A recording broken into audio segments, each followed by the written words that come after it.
ஐயா பசி கால் அடைக்குது. சாப்பிட்டு 3 நாள் ஆச்சு. காது வேற அடிச்சுக்கிட்டு. ஏதாவது இருந்தா கொடுங்க ஐயா. ஐயா ஒரு நாளைக்கு உங்களுக்கு என்ன கிடைக்கும்? 8 ஆனா 10 ஆனா கிடைக்கும். 5 ரூபாய்க்கு வச்சுங்க.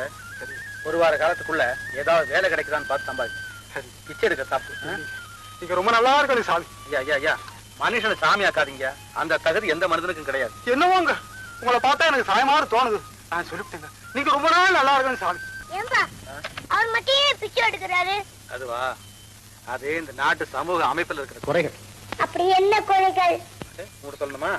அதுக்கு ஒரு பாட்டே இருக்கு. கேளம்மா கேளு கேளம்மா சின்ன பொண்ணு கேளு, உன் கேள்விக்கு பதிலை சொல்வேன் கேளு. வாழ்விலே வளர்ந்திருக்குது நாடு, ஏழை வழியை மட்டும் தடுத்து நிக்குது மேடு மேடு. கேளம்மா சின்ன பொண்ணு கேளு.